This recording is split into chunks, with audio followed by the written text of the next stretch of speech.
Rach, I mean, it was only yesterday that we caught up and so much has happened. Another 5 goals in this fixture, with Belgium obviously taking away the points 3-2 against England. I mean, as first halves go, as first opening 30 minutes go, this wasn't great. Obviously, with England keeping a clean sheet on Friday in Bristol and then conceding 3 goals within 30 minutes last night, it kind of felt like it's the topsiest-turvy run of a double header that we've seen in quite a while. I mean, you're shaking your head. I mean, you got to pull all the fire alarms, don't you? Everything's gone tits up. It's all gone to shit. 1 minute England were going to win the Euros. Now England are going to lose everything and they're terrible and everyone needs to be benched and Serena needs to be sacked, Chloe. Panic! God, football's an emotional roller coaster. My dogs are outside losing their minds at the whole thing. They're just not impressed with what's going on and they're making it very well known. So if you can pick up on those little barks, yeah, they know.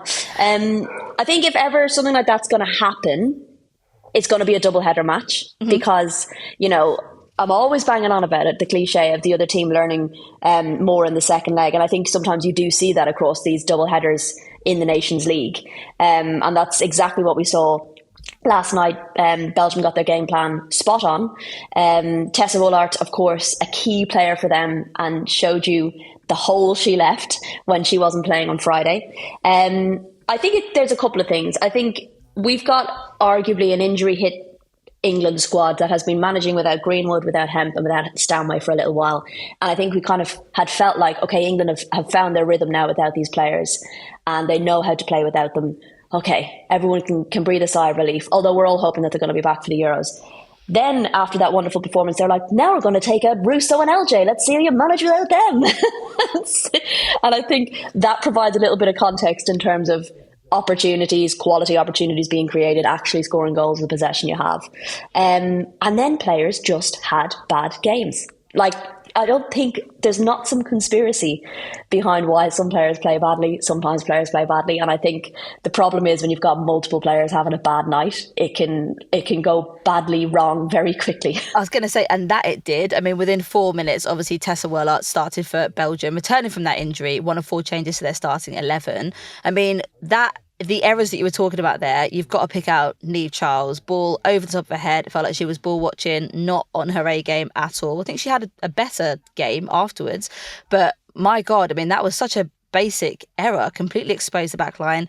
Could Hannah Hampton maybe have done a little bit better? It was kind of a tight angle and she kind of stuck her foot out a little bit, but it did. I mean, it pinged the post and went in. But when you think 4 minutes in already, the camera panned around and there was a sea of deflated Lionesses' faces, like they almost knew what was coming. And literally 25 minutes later, Van Havermaet scoring, looping header again to give the host. And you just think, what is going on? Like, what it felt like I'd woken up in, like, I don't know, like Stranger Things or something. It was just the wildest game because it felt like all the basic things that the Lionesses were doing in the previous game, they'd completely forgotten about. I mean, the marking situation in and around the box was absolutely shocking. I don't blame Hannah Hampton for really any of those 3 goals that were scored.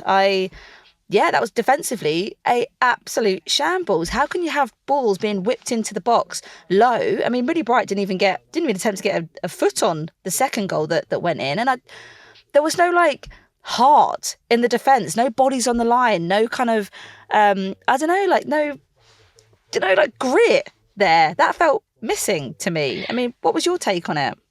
It was almost like, they'd come in underestimating Belgium, which I think is silly because, as I said, you're going to get something different in the second game.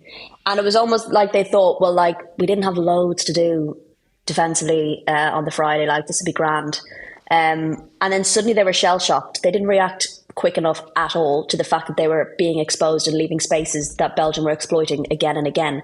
And that's concerning when teams can't switch on quickly enough and react quickly enough and problem solve quickly enough.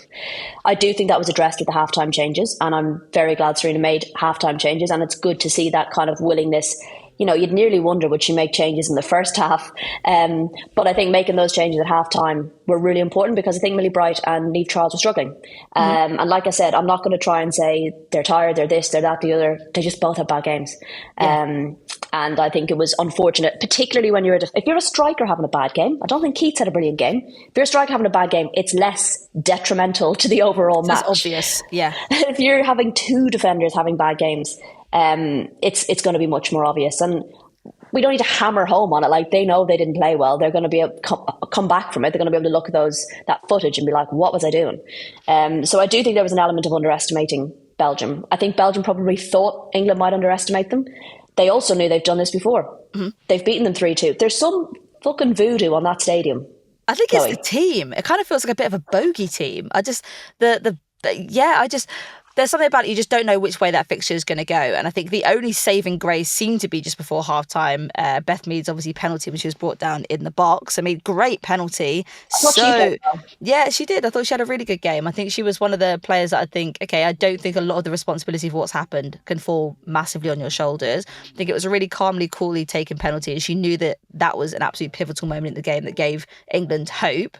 I mean, then it felt like there was a little bit more spice in them. I mean, did you feel like there was a noticeable pickup after that, Rach? Or did you feel like actually there was just a bit of a shade of flatness going on? They were better in the second half. Okay, I think the changes made it different in the second half. I think there must have been some halftime talk.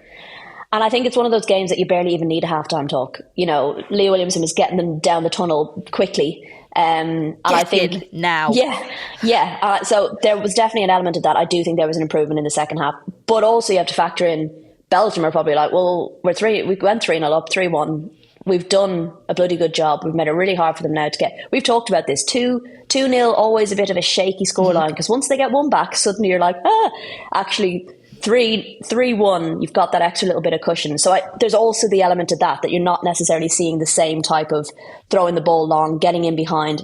England maybe waking up to that fact and being more reactive. And I just think there was more energy about Morgan and Carter, and probably felt like a moment to prove themselves a little bit, especially when you're coming on at 45 minutes. You're stepping in for someone who's having a poor game, and it's an opportunity to be like, you should have started me. This is why I should be starting. Well, and talking of people who should be starting, in the 81st minute, 19-year-old Michelle Agyemang. I mean, everyone in the stadium, didn't matter whether you were Belgium or England, gave her a massive round of applause just for entering the field. Absolutely huge moment for her. She's obviously had an incredible season with Brighton so far, been a massive part of why they've done so well this campaign. But not only just to make your debut and know that you've got to come on and impact the game, because it's kind of dire straits. You've got 10 minutes left. Then for your first touch in your first Lioness's debut, to bring the ball down and smash it top left bins, like the absolute worldie of a goal. And the best thing about Michelle Agyemang was that after she'd done it, she kind of just calmly walked away like nothing had happened. Like, she went in to get the fucking ball. She was like, I've just scored my first senior Lioness's goal in 41 seconds.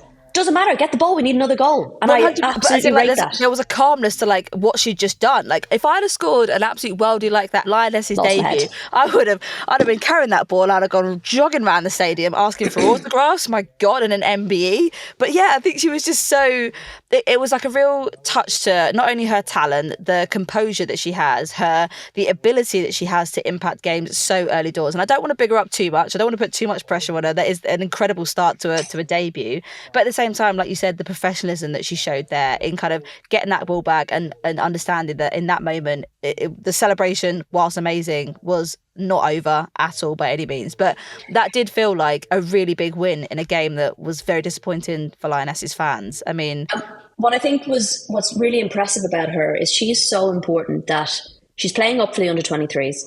And then when the under-19s have a Euros qualifying campaign, down she goes, plays the under-19s, bangs in the goals there. Doing so well there that the seniors are like, actually, we have an injury, come on up. And actually, I think it puts a pin in a lot of these Serendos and give people a chance. I didn't think she was going to get a minute. I especially didn't think she was going to get time in a game England were losing. So the fact that she was given time, given trust, and she's gone on and done that is unreal. In terms of, not that there there would have been pressure on her, right? She's not coming into a game where they're winning 4-0 and she's been put on for the last 3 minutes. She's gone in and she knows she's expected to make an impact, which is a lot of pressure to take. So to be able to do that, the real shame was, given the kind of the game and the way it went and how everyone's going to absolutely tear them to shreds and analyse every single little bit, all the media in the mix zone would have wanted to talk to Michelle. That would have been such a nice story to be able to put out, something positive to be able to put out. She was brought to ITV and she wasn't brought through. And it's a real shame because it was a chance for, to look at a really poor night and actually get to put something really nice on it and hear from Michelle about that. But they didn't get that, which is a real shame. So I just feel like that's a bit of a missed opportunity to kind of, what's a shame for her is you won't get as much coverage of that because England lost, and to actually, there was a chance there to maybe put shine a bit more of a light on her after doing that. But yeah, it was a very bright moment in an otherwise kind of dark game.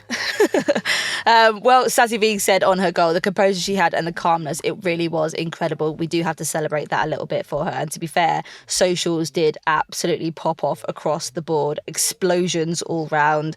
Men's and women's pages all round celebrating what she'd done. So yeah, from all of us up front, Michelle, congratulations, because wow, and just same of that again, and we really hope you make it to the Euro squad, which we'll talk about later. We will. Don't even jump in there. England had 16 shots to Belgium's 5 and 68 possession to Belgium's 32. It just feels a bit like, again, we're sort of going back to sort of how poorly England performed given the possession that they had, but it didn't really feel like there was any massively clear-cut chances. I mean, there was an effort from Leah Williamson who kind of wanted to replicate what Keira Walsh had done in that first game. But apart from that, I didn't feel that there was like that much threat up top. Rach, would you agree? Or actually you felt a bit harsh? I think you're right. I think it was a combination of Keats not getting loads of service, and also when she did get chances, she wasn't creating enough with them. And we've seen in the past where she came on, say, against Spain, in a really good moment where England are one up against the world champions, and she's got the experience to kind of hold up the ball, needle defenders, see out the game. And that's what they needed in that moment. I think she struggled to step into Russo's shoes, and arguably they're big bloody shoes to fill. And it's just funny when you think back to all the conversations around Russo and her starting, and why she's starting, and why are we not giving other people a chance? And there's other people that should be. You take Russo out of the team, big hole, because again, you don't think about all the other stuff she does off the ball, other than getting shots on target at least, if not scoring. It's all the other things she creates, and the link-up plays with your Beth Meads and other players in and around her. So yeah, I think there was a struggle there without LJ whipping in those balls, without Russo on the end of them. There was a struggle up top, and I think as well some players up top not dropping back enough to provide the defensive cover we've been seeing from the likes of LJ. I didn't think Aggie Beaver-Jones was providing enough of that, for example. That moment with Aggie Beaver-Jones trying to take away the note from one of the Belgian players. They've been given, basically one of the Belgian players had been given a note from the side. It was like Euros final all over again. And Aggie Beaver-Jones literally took the note from her and tried to read it, and there was absolute uproar in the stadium. Yeah, it went wild. I absolutely rated that from her. I enjoyed it, and then ended up in a little bit of a tussle. I just, it was a shit game. Shit games happen. Maybe we always come to me to kind of give the calmness of it all, because football is a very roller coaster game. 1 minute you're on a high, the next you're on a low, and that phrase of don't get too high as the highs and don't get too low as the lows comes to mind. I saw people being like, if Alex Greenwood was in this team, that would never have happened. And I was like, but it did, because the last time they played in the stadium, they lost 3-2 and Alex Greenwood was in that team. And so was Fran Kirby, so was Stanway, so was Hemp, so was Russo. And they lost 3-2 to Belgium. So shit games happen. And I know everyone was getting stressed about them, again, conceding so many goals. England have conceded 3 goals or more 3 times since Fiegman took over.